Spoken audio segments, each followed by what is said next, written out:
Howdy, everyone. My name's Nicholas, and welcome to the Headliner PodPod. We're a show about podcasts featuring podcasts by podcasters that's hosted by people who help podcasters with their podcasting. On each episode, a few of us folks over at Headliner sit down to play a game that centers around listening to randomly selected clips from over 500 episode submissions we've gotten from podcasters. Why? Well, in order to find what we call Pod Zero. Here are the rules. Each lucky contestant will hear a 60-second clip. They'll then need to pick the correct podcast title out from a lineup of 3 choices before being shown the artwork for that show. Before we get things on the road, though, let's say hi to each of our contestants for today. Starting with Jesse. Hello. Next up, we've got Prateek. Hey, everyone. Kristy. Hello. And Elissa is our producer, who also has an ad read. Hi, everybody. Did you know that Headliner can help you track your social media success? Anytime you share a video from Make or let us automatically post content to TikTok or YouTube, you can track things like views, likes, comments for quick and easy analysis. To see your social media data, visit make.headliner.app and click the new Analytics tab. All right, cool. Thank you for that, Elissa. So let's just dive right into things. Jesse, ahoy there. Are you ready? Boy there, I'm ready. All right, cover them eyeballs. I had the complaint, I had all the information, and that board sat there and for 10 minutes tried to brainstorm right in front of me, right in front of everybody. They were brainstorming, how can we keep this silent? How can we keep from having to address this? They're like, should we handle it in executive session? Is there a threat of lawsuit here? We got an attorney. Maybe we need to seal it all up. And they were kicking this around, all while maintaining that they had never seen the complaint. They didn't know anything about it. It was total BS. It was so crazy and it was infuriating. And I was sitting like 10 feet away from them. I'm sitting there looking them in the eye and I'm holding this stack of paper and I'm just like, whatever. So finally I just started raising my hand. I'm looking at them just like this. Then good guy on the board, Rich Diod, he said, you know what? Chandler's involved in this situation. His name is on the agenda because it was talking about the letter from Chandler Crouch's attorney or something. They said, so it looks like he has something to say. Chandler, what do you have to say? And I'm like, look at my chops. I'm like, baby, you're about to open a can of worms that is not going to be put back in that can.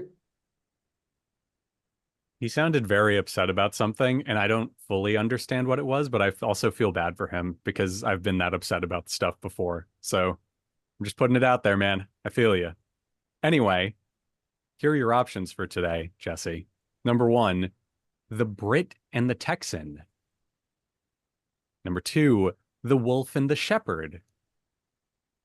And number 3, Don't Mess with Texas. What a good motto to live by there at the Yeah, end. that's just good advice. Yeah, I feel like that's more of like just life advice than a podcast title. Although it would make a great podcast title.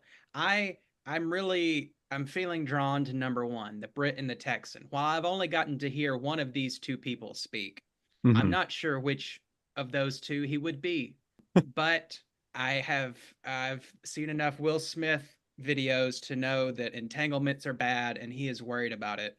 And so I'm going to go with number 1, the Brit and the Texan, or the Brit and Texan. All right.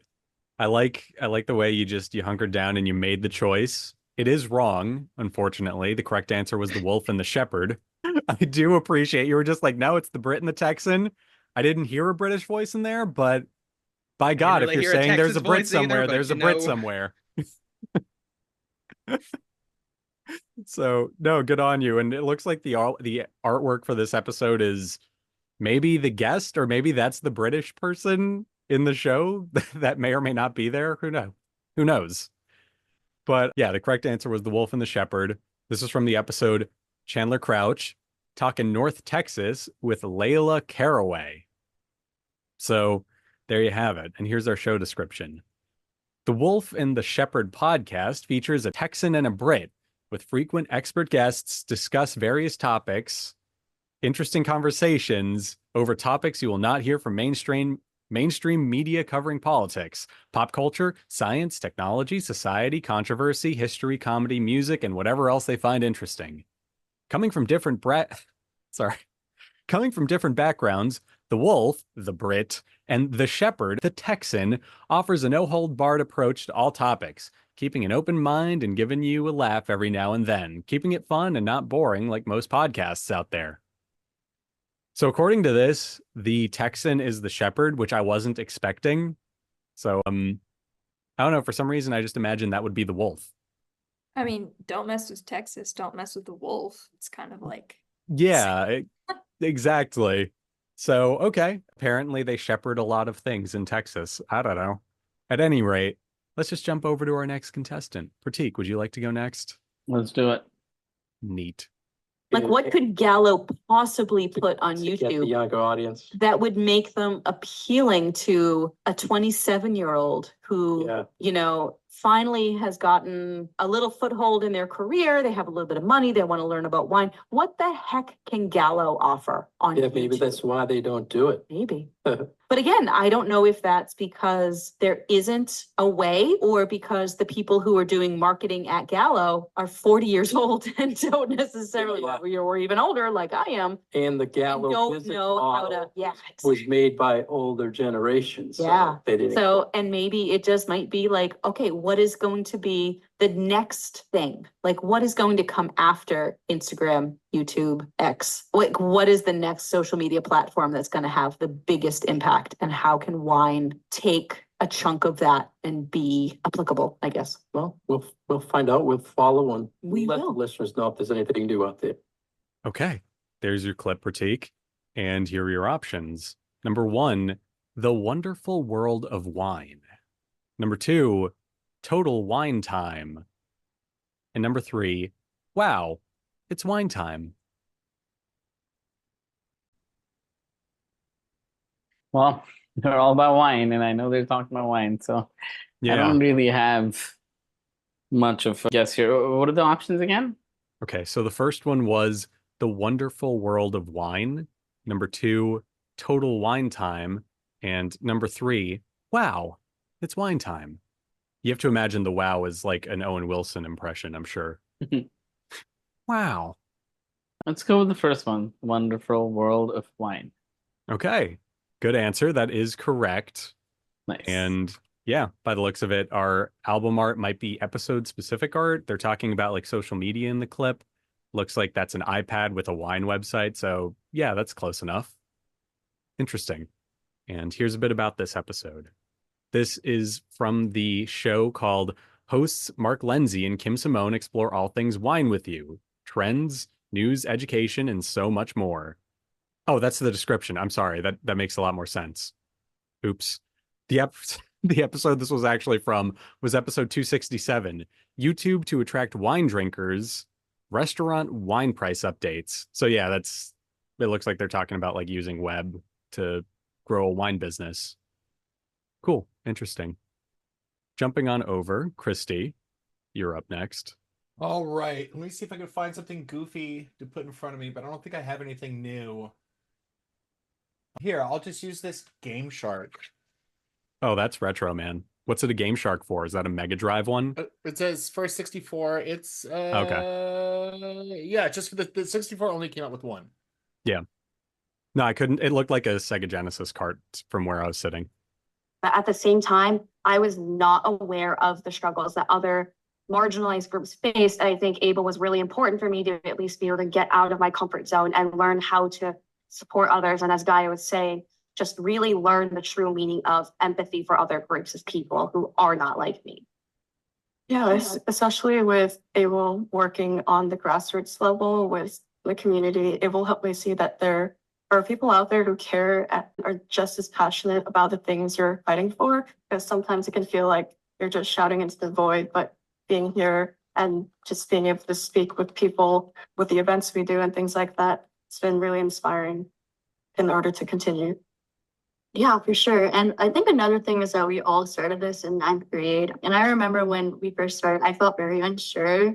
Not any offense to all of you guys and to how we're able to come now, but yeah, I think I was very unsure of how much impact we could really make. All right. There is your clip. Okay. And here are your options. Number 1, embracing our differences. Number 2, building belonging, or number 3, changing course, authentic workplace conversations? Let's do the last one. I'm going to lock it in. Changing course, authentic workplace conversations. So sorry, that's wrong. It was building belonging. It's all right. It's okay. Yeah. Hey man, that's a good attitude to take it with. That's what I'm doing. That's the least I could do. You didn't have the Game Shark code to get the answer right. I did not. So here we go. This is a bit about the show. This was from the episode Able to Make Change at Any Age. Able being all caps, so I'm assuming that's an acronym or something. And our show description is: Building Belonging embraces authentic conversations about DEIB solutions by amplifying the most marginalized voices in the legal industry and exploring spaces others dare not. Join us at the Office for Diversity, Equity, Inclusion, and Belonging at the New York City Bar Association in building belonging in the legal industry and beyond. So there you have it. And last, it looks like we do have one more. So if everyone would like to huddle together and work together and not just devolve into feudalism by our, like in front of our very eyes. Yeah, let's just do that. Let's cover our eyes and not devolve into feudalism. Oh, wait, if we do, though, can we call the episode Family Feudalism? Are we all in agreement with that? Say it enough times. Eddie, you'll get it. Cool. Family Feudalism. So, I mean, if I think of one example, a recent example of someone with whom I'm close was moving through some health challenges, and I really wanted to be there in a specific way for them. And they didn't want me to be there in that way. Like I wanted to, know everything and join in appointments and help, quote unquote, because I thought that was helpful. Well, guess what? They didn't. And I could feel hurt by that. Yeah. Because I thought, oh, well, this is how I want to show up as a friend. And this individual has every right to say what they want and need. And that doesn't mean that it's, in the moment it might sting or I might feel disappointment and have all those emotions. All right. There was your clip. And here are your choices, everyone. Number 1 was mind over matter. Number 2, a helping hand for a happier heart. And number 3, a little bit easier. I picked something that had alliteration, and I want to pick something that doesn't, so I want to do the last one. A little bit also easier. kind of like number 3. Yeah, same here. Let's go for it. Let's go. A little bit easier. All right, so good choice from all of you. Wow, this really decidedly didn't devolve into like some kind of Family feudalism? Yeah, it didn't. I'm really disappointed by that. But yes, you are correct. It was a little bit easier. And more specifically, this was from the episode The Myth of Closure. And as you can see, the artwork is very clean and very minimal, which kind of fits, right? The show is called A Bit Easier, so minimalism. Yeah, neat. Mise en scène, whatever, buzzword. And here's our show description. A Little Bit Easier is a video series by Sarah Lang and Pamela Lund. They met when Pam nearly had a work anxiety-driven breakdown and hired Sarah to coach her through it. Not only did Sarah successfully coach her through it, she gave Pam mindset tools and awareness that continue to help her years later.